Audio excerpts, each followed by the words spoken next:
बाबा तेरा साथ है तो दूर किनारा क्यों समझूं. ఓం శాంతి. అవ్యక్తంలో భాగంగా ఈరోజు మనం జనవరి 18, 1996లో స్మృతి దినోత్సవం రోజున అవ్యక్త బాప్దాదా ఉచ్చరించిన మధుర మహావాక్యాలను వింటున్నాము. బాబా ఈరోజు అనగా ఈ స్మృతి దినోత్సవాన్ని బ్రహ్మబాబాను అనుసరించే పాఠాన్ని చదువుకునే రోజు అని అన్నారు. స్నేహం యొక్క రోజు, సమర్థంగా తయారయ్యే రోజు అని బాబా చెప్పారు. ఈ స్మృతి దినోత్సవం ఎటువంటి రోజు అంటే అజ్ఞాని ఆత్మలను పరమాత్మ కార్యం వైపు మేల్కొల్పే రోజు అని అన్నారు. ఎందుకంటే ఎక్కువ మంది జనం బ్రహ్మబాబాని చూసి వీరే ఈ బ్రహ్మకుమారీల బాబా, పరమాత్మ ఇతనే అని అనుకుంటున్నారు. కానీ వీరే మాధ్యమం, భగవంతునికి ఈ బ్రహ్మ బాబా ఒక మాధ్యమని తెలియటం లేదు. అలా తెలిపించేందుకు ఇది ఒక మార్గము అని బాప్దాదా చెప్పారు. ఇంకా బాబా చెప్పారు, బ్రహ్మబాబాను అనుసరించే ఉత్సాహ ఉల్లాసాలు ఈ స్మృతి రోజున రావాలి. ఎందుకంటే ఈ స్మృతి రోజు ప్రత్యక్ష పాఠం చదువుకునే రోజు అని బాబా అన్నారు. మరి ఈరోజు మీలో ఎవరికైనా మనస్సు నుండి దుఃఖం యొక్క కన్నీళ్ళు వచ్చాయా అని బాబా అడిగారు. దుఃఖం యొక్క అలా వచ్చిన వాళ్ళు చేతులెత్తండి అని బాబా అడిగారు. బాబా చెప్పారు, సేవలో సాతి, మాయ యొక్క పరీక్షలలో సాక్షిగా ఉండాలి అని బాబా చెప్పారు. ఇప్పుడు ఈ రోజుటి భాగం విందాము. బాప్దాదా అడిగారు, ఈరోజు సేవలో బ్రహ్మబాబాకు తోడుగా అయ్యే రోజు. మరి సేవలో మీరందరూ సహయోగులుగా ఉన్నారా లేక సాక్షిగా ఉన్నారా అని బాప్దాదా అడిగారు. సేవలో సాతిగా ఉండాలి, మాయ యొక్క పరీక్షలలో సాక్షిగా ఉండాలి. మరి సేవలో సాతి అనగా తోడుగా ఉండడం అంటే ఏంటి? మాయ యొక్క పరీక్షలలో సాక్షిగా ఉండడం అంటే ఏంటి అనేది బాబా ఈ మురళిలో చాలా స్పష్టంగా వినిపించారు. మనందరం విందాము. బాబా అన్నారు, మాయకి స్వాగతం చెప్పారా? అయ్యో అయ్యో అన్నారా? ఇలా అయిపోయింది ఏమిటి అని భయపడుతున్నారా? చెప్పండి, కొంచెం కొంచెం భయపడుతున్నారా? మాయ యొక్క తేలికైన రూపం గురించి అయితే మీకు తెలుసు. వీళ్ళకు కూడా తెలిసిపోయిందని మాయ అర్థం చేసుకుంటుంది. కాబట్టి బాప్దాదా అంటున్నారు, మాయ యొక్క విరాట రూపం సరే మీ ముందుకి వచ్చిన సదా సాక్షిగా అయ్యి ఆట ఆడండి అని బాబా అన్నారు.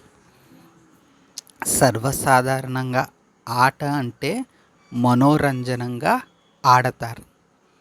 ఇంకా విశేషంగా ఆట అంటే చిన్నపిల్లలు స్కూల్ నుండి వచ్చేసిన తర్వాత సాయంత్రం పూట మనోరంజనం కోసం, మనసు యొక్క ఉల్లాసం కోసం సరదాగా ఆట ఆడతారు. ఆ ఆట ద్వారా చాలా రిలీఫ్ పొందినట్లుగా అనుభూతి చెందుతారు. ఇప్పటికీ కూడా లౌకికంలో ఏదైనా పొరపాటు చేస్తే చిన్నపిల్లలాగా ఆట ఆడకండి అంటారు కదా. ఆ విధంగా బాబా అంటున్నారు, సేవ చేసేటప్పుడు పెద్దవారిగా అయ్యి బాబాకు సహయోగులుగా సాతిగా అవ్వండి. కానీ మాయ యొక్క విరాట రూపం వచ్చినప్పుడు, అనేక పరిస్థితులు వచ్చినప్పుడు బాబాకు అల్లారు ముద్దు బిడ్డగా అయిపోయి చిన్నపిల్లలుగా అయిపోయి ఆ మాయతో ఆట ఆడండి, సాక్షిగా అయ్యి ఆడండి అని బాబా చెప్తున్నారు. బాబా అంటున్నారు, కుస్తీ ఆట అనేది ఒకటి ఉంటుంది కదా, ఇప్పుడు మీరు మాయతో కుస్తీ ఆట ఆడుతున్నారు. బాబా చెప్తున్నారు, మాయని బాగా కొట్టండి, ఇది ఆట, భయపడకండి అని బాబా అంటున్నారు. సాక్షిగా అయ్యి ఆట ఆడితే మజా వస్తుంది. సాక్షి అంటే సాక్షి సింహాసనం అనేది కూడా ఒకటి ఉంటుంది. ఎలా అయితే సాక్ష్యం చెప్పడానికి ఒక ప్రత్యేక ప్రదేశానికి వెళ్ళి నిల్చుంటారో అలా కూడా మనం సాక్షి స్థితి అంటే ఆత్మిక స్థితియే. బాబా జ్ఞానాన్ని అనుభూతి చేసుకుని మనం భృకుటి సింహాసనంలో కూర్చుని ప్రతి పరిస్థితిని చూస్తూ ఉన్నప్పుడు ఆటలాగే అనుభవం అవుతుంది. విశేషంగా మన యజ్ఞంలోని ఆది రత్నాలు కూడా ఇందులో అనుభవీలే. భక్తి మార్గంలో కూడా ఎవరైతే విశేష మహానాత్ములు ఉంటారో వారికి కూడా ఎన్నో పరిస్థితులు వచ్చినప్పుడు వారు చిరునవ్వుతో ఇదంతా ఒక ఆట, భగవంతుని లీల అనుకుంటూ ఉండేవారు. వారు అదే భగవత్ శక్తితో దానిని ముందుకు కూడా దాటేసేవారు. అదేవిధంగా మన ప్రియతమ పితాశ్రీ బ్రహ్మబాబా కూడా యజ్ఞంలో అనేక ఆటంకాలు, విఘ్నాలు, పరిస్థితులు వచ్చినప్పటికీ సాక్షి స్థితిలో పరమాత్మకు సాతిగా అయ్యి శివబాబాకు జతగా అయ్యి ఈ లీల, డ్రామా యొక్క లీల సాక్షిగా అయ్యి చూసిన ఉదంతాలు మనకి ఈ యజ్ఞ చరిత్రలో అనేకమైనవి లభిస్తాయి. మరి అవి కొత్తగా మరలా చెప్పుకోనవసరం లేదు. మనకి బ్రహ్మబాబా యొక్క యజ్ఞం చరిత్రలో అవన్నీ మనకి వస్తాయి. మనం వింటూనే ఉన్నాం ఈ అవ్యక్త మాసంలో బ్రహ్మబాబా జీవిత చరిత్ర ద్వారా. మరి ఎప్పుడైతే యజ్ఞవత్సలు ఉండే భవనాన్ని ఖాళీ చేయమని ఆ రాష్ట్ర ప్రభుత్వము ఒక నోటీస్ ఇస్తుందో అప్పుడు బ్రహ్మబాబా చింత లేకుండా ఉంటారు. అప్పుడు యజ్ఞవత్సలందరూ కూడా చింత చేస్తూ, బాబా ఎందుకు మీరు ఇంత తేలికగా ఉన్నారు, ఇప్పటికిప్పుడు స్థలం ఎలా దొరుకుతుంది బాబా అని అంటే, ఇదంతా నేను చేయలేదు కదా, చేయించేవాడు చేయిస్తున్నాడు, ఇది వారి బాధ్యతే, శివబాబాది బాధ్యతే, కనుక దీని తాలూకా ఏర్పాటు కూడా బాబాయే తప్పకుండా చేస్తారు. మనం బ్రహ్మబాబా యొక్క కర్మరూపి అడుగులలో అడుగు వేసేటప్పుడు 100%గా వెయ్యాల్సి ఉంటుంది. అంతేగాని సగం మన వైపు, సగం వైపు బాబా వైపు సగం ఆలోచిస్తూ వేయకూడదు. అంటే పూర్తి జ్ఞానాన్ని గ్రహించాలి. బ్రహ్మబాబా ఆనాటి రోజులలో ఏ విధంగా ఈ జ్ఞానాన్ని పాలన చేస్తూ, ఆచరణ చేస్తూ ముందుకు అడుగులు వేశారనేది బాగా అర్థం చేసుకుని ఈనాటి పరిస్థితులకు అనుగుణంగా మనం ఈ జ్ఞాన మార్గంలో నడుచుకోవాల్సి ఉంటుంది. అదేవిధంగా మరి యజ్ఞవత్సలందరూ భోజనానికి వేలయ్యే సమయానికి అక్కడుండే అక్కయ్య బ్రహ్మబాబాకు వచ్చి చెప్తారు కదా, బాబా ఈరోజు వంటకి సరుకులు లేవు అంటే, అప్పుడు బాబా అంటారు, చేయించేవారు చేయిస్తున్నారు, వారు తప్పకుండా పిల్లలకి ఏదో ఒకటి ఇస్తారు, ఖాళీ కడుపుతో అయితే ఉంచరు కదా అంటారు. ఆ టైంకి టెలిగ్రామ్ వస్తుంది, మనీ ఆర్డర్ వస్తుంది. ఆ మనీ ఆర్డర్ ద్వారా కావలసిన వస్తువులన్నీ తీసుకుని సమయానికి యజ్ఞవత్సలందరూ భోజనం చేస్తారు. ఇలాంటి సంఘటనలు అనేకం ఉన్నాయి. అయితే ఇక్కడ సాక్షి స్థితిలో చూడడం అనేది చాలా విశేషమైనటువంటి స్థితి. ఇందులో నిశ్చయ బుద్ధి అనేది చాలా అవసరం. నిశ్చయం కొన్నంత శక్తి మరిక దేనికి కూడా లేదన్నమాట. భగవంతుడి శ్రీమతంతో కూడిన నిశ్చయ బుద్ధికి పర్వతం కూడా కరిగిపోవలసిందే. ఆ నిశ్చయ బుద్ధి అనేది స్వార్థం కోసం ఉండకూడదు, సర్వుల కళ్యాణం కోసం ఉంటున్నప్పుడు ఆ నిశ్చయ బుద్ధికి విశేషమైన శక్తి వస్తుంది. తప్పకుండా భగవంతుడు ఆ సంకల్పానికి శక్తినిస్తారు. కాబట్టి బాబా చెప్తున్నారు, సాక్షిగా అయ్యి ఆట ఆడితే మజా వస్తుంది. కొద్ది కొద్దిగా అనుమానంతో బాబా చెప్పారు అని, బాబా చెప్పారు కదా అని ఆట ఆడటం కాదు, బాబాను తోడుగా చేసుకుని ఆట ఆడినప్పుడు మజా వస్తుంది, ఆనందం వస్తుంది అని బాబా అంటున్నారు. బాబా చెప్తున్నారు, మాయ వచ్చేసింది అనుకుంటే భయపడిపోతారు. ఇప్పుడు మాయలో కొంచెం కూడా పవర్ లేదు, శక్తి లేదు అంటున్నారు బాబా. మాయలో ఇప్పుడు కొంచెం కూడా శక్తి లేదు అంటున్నారు బాబా. మరి మనం సాధారణంగా ఈ పదాన్ని ఉపయోగిస్తుంటాం, అంతా మాయ వచ్చేసింది, మాయ వలన ఇలా జరిగింది, అదేదో మాయ ఎక్కడో ఉన్నట్టు, బయట ఉన్నట్టు, లేదా వేరే లోకంలోంచి ఇక్కడికి వచ్చి అవతరించినట్లుగా మనం మాట్లాడుతూ ఉంటాం. మాయ అనేది ఇంకెక్కడుంది? మన బలహీనతల్లోనే ఉంది మాయ. ద్వాపరయుగం నుండి పేరుకుపోయిన మన యొక్క పాత దేహ స్వభావ సంస్కారాల్లోనే మాయ ఉంది. మాయ అనేది ముగతృష్ణ వంటిది, ఎండమామ వంటిది. అక్కడికి దూరంగా కనిపిస్తూ ఉంటుంది, అది ఉండదు యాక్చువల్గా. కానీ మన విశేషమైన దివ్య గుణాలు మాత్రం కల్పన కాదు, అవి ఒరిజినల్గా ఉంది. ఇప్పుడు ఒరిజినల్ వస్తువు ఒరిజినల్లే, దాని మీద దుమ్ము డస్ట్ అలా పేరుకుపోయిందనుకోండి, ఆ దుమ్ము డస్ట్ అనేది ఈ ప్రపంచం తాలూకా పరిణామం. అది ఏ వస్తువైనా, కొత్త వస్తువు ఒక ప్రదేశంలో పెట్టామనుకోండి, అది 2-3 రోజులకి తప్పకుండా దాని యొక్క మెరుపు అనేది తగ్గుతూ ఉంటుంది. మరలా క్లీన్ చేసి పెడితే కనిపిస్తుంది. అలా తర్వాత ఆ వస్తువు పాతదైపోతుంది కదా. అలాగే ఈ సృష్టిలో అవతరించిన మనలో ఒరిజినల్ గుణాలు ఉన్నాయి. బాబా చెప్పిన పవిత్రత, శాంతి, శక్తి, దయ, జ్ఞానము, సంతోషం, ప్రేమ, ఈ జ్ఞానము, ఇలాంటివన్నీ ఉన్నాయి. కానీ ద్వాపరయుగం నుండి డస్ట్ పట్టేసి ఉంది కాబట్టి ఆ డస్ట్ అనేది ఒరిజినల్ కాదు, అది మాయ. కాబట్టి మాయ ఎక్కడో ఉంది, ఇతరులు మాయ, ఇతరుల సంస్కారాలు మాయ, ఇంకా ఏదో మాయ అనుకోకూడదు. మాయ అంటే మనలో ఉండే బలహీనతే మాయ.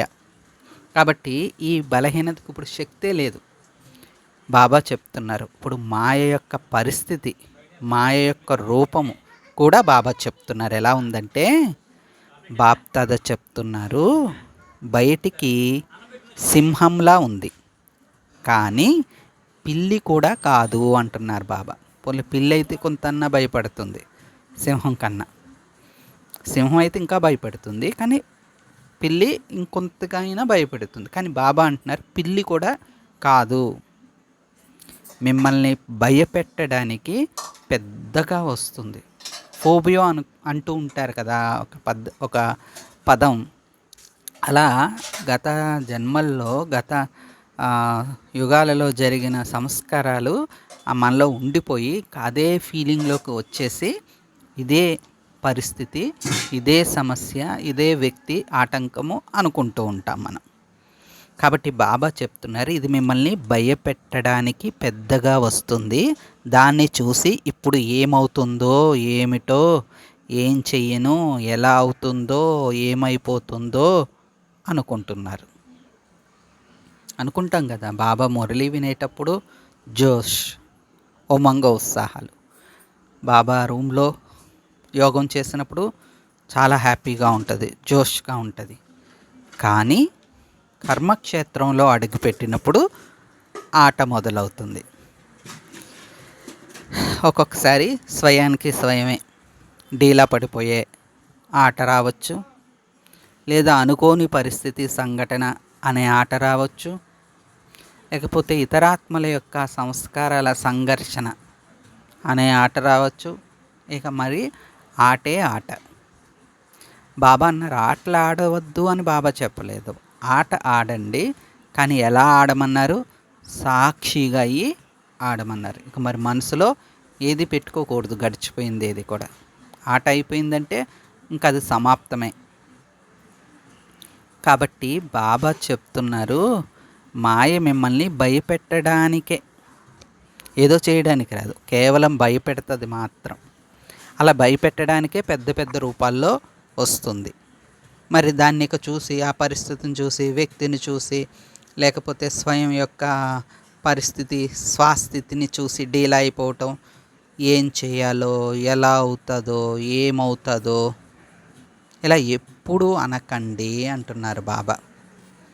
ఇది మనకొక పెద్ద పాఠం, గొప్ప శిక్షణ అవ్వచ్చు. పరమాత్మ స్వయంగా, ఏ డాక్టరు కాదు, లేకపోతే ఏ నాయకుడు కాదు, స్వయం భగవంతుడే చెప్తున్నారు ఈ మధుర మహావాక్యం. ఏమని? ఏమీ అనకండి, ఏమవుతుందో తెలీదు, ఏం చెయ్యాలి, ఎలా అవుతుందో ఏంటో అని ఎప్పుడూ అనకండి. మరి ఎప్పుడూ అనకండి అంటున్నావు కదా బాబా, మరి ఏమనుకోమంటావు? ఏదో అనుకోకుండా మేము ఉండలేము అని మనం అంటాం, అంతే కదా. మన తాలూకా పాత సంస్కారం ఎలా ఉంటుంది అంటే, బాబా అన్నీ చెప్తారు, మీరు ఈ లోకంలో సాకార రూపంలో ఉండి కర్తవ్యం చేస్తే అప్పుడు మీకు తెలుస్తాయి ఈ పరిస్థితులన్నీ అంటూ ఉంటాం. దానికి బాబా అంటున్నారు, సరే మీరు ఇలా అనకండి, ఏమవుతుందో, ఏం జరుగుతుందో, ఎలా అయిపోతుందో ఇలా అనకండి. కానీ బాబా ఏమని అనాలో ఒక పాఠం కూడా మీకు ముందే చెప్పేశారు, ఇప్పుడే కొత్తగా చెప్పట్లేదు. బాబా అదే అంటున్నారు, బాప్దాదా ఇంతకు ముందు కూడా పాఠం చదివించారు, మీకు చెప్పారు, ఎక్స్ప్లెయిన్ చేశారు, ఆ పాఠం చదువుకోండి చాలు అంటున్నారు. ఎగ్జామ్లు, పరీక్షల్లో కూడా క్వశ్చన్లు యూనిట్ 1, యూనిట్ 2, యూనిట్ 3 ఇలా ఉంటాయి కదా. ఈ సెక్షన్ నుండి ఒక్కొక్క క్వశ్చన్ వచ్చినప్పుడు ఆ క్వశ్చన్కి సంబంధించిన సమాధానం చదువుకుని గుర్తుపెట్టుకుని ఎగ్జామ్స్లో రాస్తారు. అదేవిధంగా బాబా అంటున్నారు, మాయ విరాట రూపం ధరించి మీ ముందుకు వచ్చినప్పుడు దానికి ఏం చేయను, ఎలా చేయను, ఇప్పుడు ఏమైపోతుందో ఇలా భయపడకండి, ఎప్పుడు ఇలాంటి మాటలు మాట్లాడద్దు. కానీ ఒక పాఠం చదువుకోండి. ఏంటా పాఠం? బాప్దాదా చెప్తున్నారు, జరిగిపోయినది మంచిదే, జరిగేదంతా మంచిదే, జరగబోయేది ఇంకా మంచిది. కానీ ఈ మహామంత్రాన్ని ప్రాక్టీస్ బై హార్ట్ అంటే బట్టి పెట్టిన చాలు, మనకి అంతర్గత మనసులో ఇది రికార్డ్ అయిపోతుంది. ఉమంగ ఉత్సాహాలతో బై హార్ట్ చేయాలి అంటే దాని ఒక సమానంగా అభ్యాసం చేయాలి. జరిగిపోయినది మంచిదే, జరుగుతున్నది ఇంకా మంచిది, జరగబోయేది ఇంకా ఇంకా మంచిది. ఇదొక పాట రూపంలో అయినా పాడుకోవాలి, మనసులో పాట రూపంలో అయినా పాడుకోవచ్చు, సమానంగా అయినా రాసుకోవచ్చు. ఒక బిగ్గెస్ట్ లెసన్, అతిపెద్ద పాఠం అనొచ్చు. ఎందుకంటే మనకి లౌకికంగా కావచ్చు, అలౌకికంగా కావచ్చు, వచ్చే ఆటంకాలకి, పరిస్థితులకి ఇదొక బెస్ట్ లెసన్. కానీ దయచేసి మనం దీన్ని ఉల్టాగా తీసుకోకూడదు. అంటే నిర్లక్ష్య రూపంలో ఏమీ చెయ్యకుండా కేవలం బాబా ఇలా చెప్పారు కదా, ఇలా అనుకోమన్నారు కదా అని అనుకోవడం కాదు. చెయ్యాల్సింది నిమిత్తంగా అయ్యి చెయ్యాలి. బాబా ఏం చెప్పారో, ఆట ఆడండి సాక్షిగా అయ్యి అన్నారు. అంతేగాని చూస్తూ అలా కూర్చుని పోండి అని చెప్పలేదు బాబా. అర్థమవుతుంది కదా. కాబట్టి బాబా ఏం చెప్పారు, పాఠం, మంచి పాఠం బాప్దాదా ఇంతకుముందే వినిపించేశారు. జరిగిపోయింది మంచిదే, జరుగుతున్నది ఇంకా మంచిది, జరగబోయేది ఇంకా ఇంకా మంచిది. బాబా ఇంకా వండర్ఫుల్ పాయింట్ చెప్తున్నారు. ఏంటి అంటే, బ్రాహ్మణులుగా అవ్వడం అంటేనే మంచిది అంటున్నారు బాబా. చూడండి ఎంత ఉమంగ ఉత్సాహంలో ఉంటుంది పాయింట్ విన్నప్పుడు. ఇలా విన్నప్పుడే ఎంత ఉమంగ ఉత్సాహంగా ఉంటే, ఆ రోజు మధువన్లో బాబా ఎదురుగా కూర్చున్న సోదరాత్మలకి ఇంకెంత మజాగా ఉంటుంది డైరెక్ట్ లైవ్లో వింటున్నప్పుడు. ఏమంటున్నారు బాబా, బ్రాహ్మణులుగా అంటే బాబాకు పిల్లలుగా అవ్వడం అంటేనే మంచిది. మొన్న సాకార మురళిలో ఒక పాయింట్ వచ్చింది. ఏంటా పాయింట్?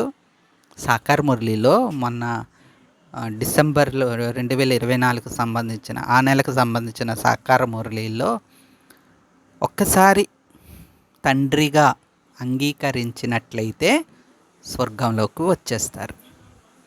అది తర్వాత వేరే విషయం, ఈ పదవులు ఇవన్నీ వేరేది బాబా. కానీ ఒక్కసారి తండ్రిగా అంగీకరిస్తే చాలు, బాబా యొక్క వారసత్వానికి అధికారులుగా అయిపోతారు అన్నారు బాబా. అంటే ఆ వక్సికను మనస్ఫూర్తిగా హృదయపూర్వకంగా నా బాబా అని ఆత్మ అనగలిగింది అంటే, అనేసింది అంటే చాలు, ఇక మంచిదే మంచిది, ఫిక్స్ కదా. అందుకనే బాబా అంటున్నారు, బాబా ఎలాగ చెప్తారంటే ఇలాంటి చదువు ఇలా చదివించే టీచరు ఇక ప్రపంచంలో ఇంకెక్కడా కనిపించరు.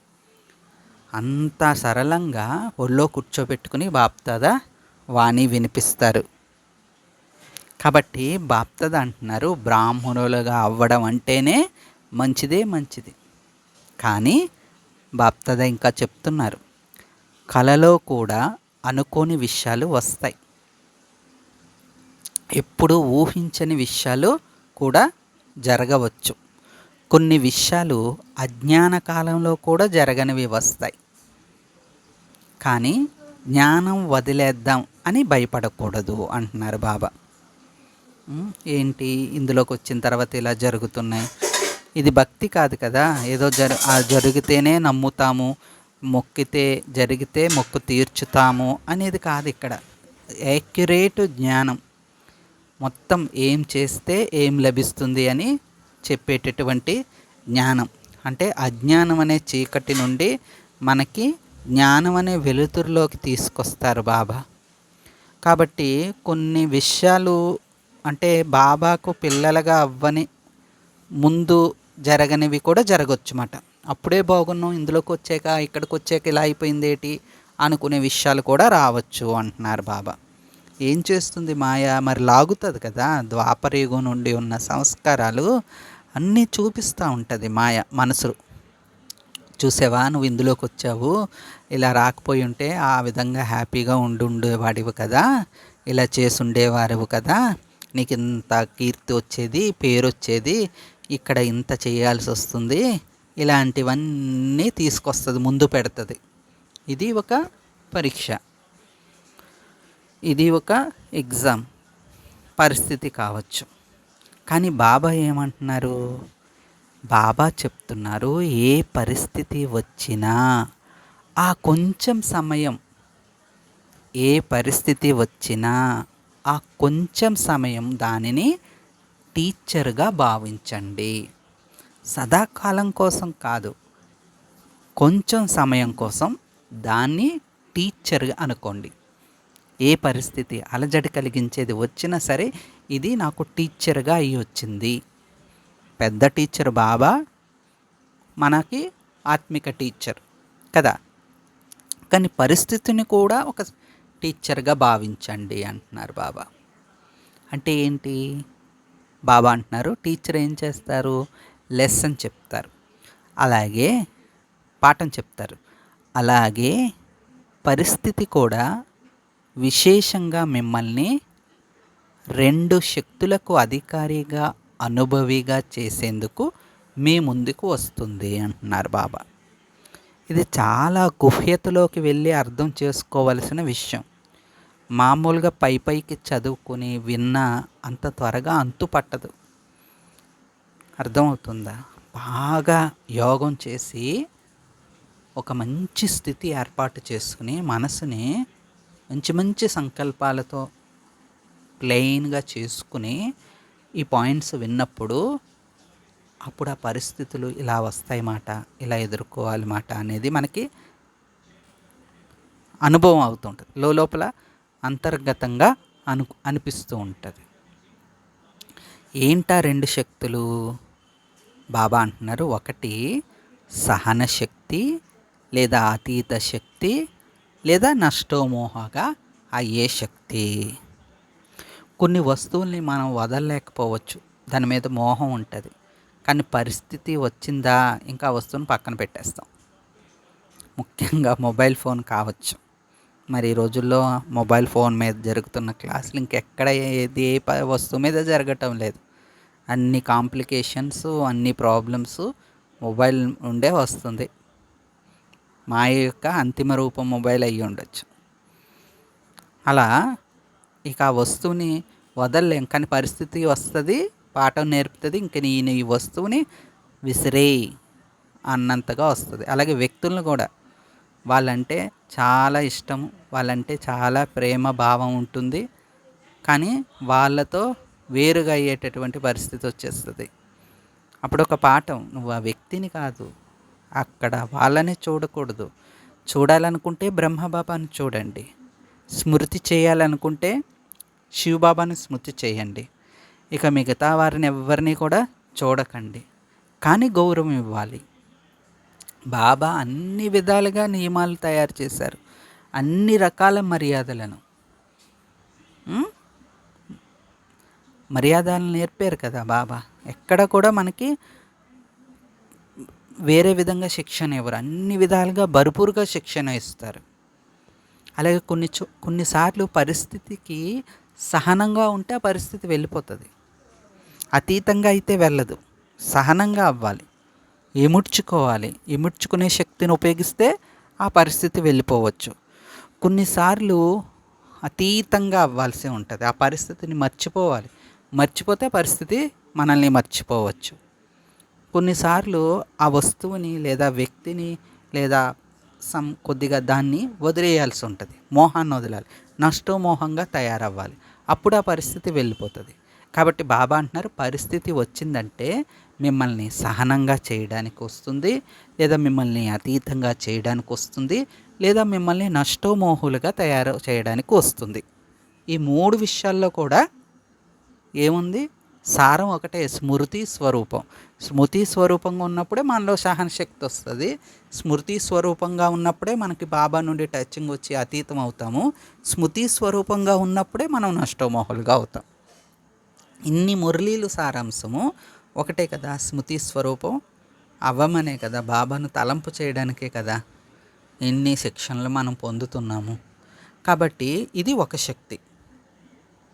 రెండవది బాబా చెప్తున్నారు, ఎదుర్కొనే శక్తి యొక్క పాఠం. ఎదుర్కొనే శక్తి. బాబా ఏమంటారంటే, వికారాలను ఎదుర్కోండి, బ్రాహ్మణాత్మలను ఎదిరించడం కాదు అంటారు బాబా కదా. మన బ్రాహ్మణ పరివారాన్ని ఎదిరించి మాట్లాడడం కాదు, ఆ పరిస్థితులను ఎదిరించండి, లేదా బలహీనతలను ఎదిరించండి, పోరాడండి వాటితో. బాబా అన్నారు కదా ఈ మురళీలోని, బాగా గట్టిగా కొట్టండి. దేన్ని కొట్టాలి? బలహీన సంకల్పాలని గట్టిగా కొట్టాలి, పాత సంస్కారాలని గట్టిగా కొట్టాలి, నిరాశ నిస్పృహలను బాగా గట్టిగా కొట్టాలి. ఏదైతే మన స్థితిని పాడు చేసేస్తుందో దాన్ని బాగా గట్టిగా కొట్టాలి. ఏదైతే మనల్ని బాబా నుండి వేరు చేసేస్తుందో, యోగం చేయకుండా చేసేస్తుందో దాన్ని బాగా కొట్టాలి తప్ప బ్రాహ్మణ పరివారాన్ని కానీ వేరే వారిని కానీ ఎదిరించడం కాదు. కాబట్టి బాబా అంటున్నారు, పరిస్థితి వచ్చిందంటే ఈ 2 పాఠాలను చదివించడానికే వస్తుంది. ఒకటి సహనశక్తి లేదా అతీత శక్తి లేదా నష్టోమోహంగా అయ్యే శక్తి, రెండవది ఎదుర్కొనే శక్తి. ఈ 2 శక్తుల్ని మీకు నేర్పడానికి పరిస్థితులు మాయా రూపంలో వస్తుంది. అంటే మాయ కూడా సహాయం చేస్తున్నట్లే ఇంకొక విధంగా.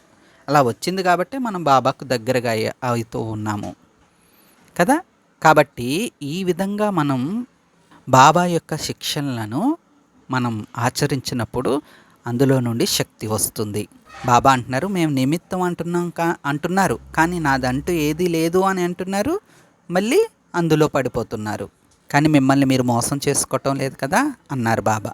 మిగతా భాగం రేపు విందాము. నలువైపులా ఉన్న సర్వసమర్థ ఆత్మలకు, సర్వమాయాజీత్ ప్రకృతిజీత్ ఆత్మలకు, సదా తండ్రిని ప్రత్యక్షం చేసే పిల్లలకు, సదా మనసుతో సంతోషంగా ఉండే సదా తండ్రిని ప్రత్యక్షం చేసే పిల్లలకు, సదా మనసుతో సంతోషంగా ఉండే పిల్లలకు బాప్దాదా యొక్క ప్రియస్మృతులు మరియు నమస్తే. ఆత్మిక తండ్రికి ఆత్మిక పిల్లల యొక్క ఈశ్వరీయ మధుర స్మృతులు, శుభోదయం మరియు నమస్తే. బాబా నమస్తే. అచ్చా. ఓం శాంతి. बाबा तेरा साथ है तो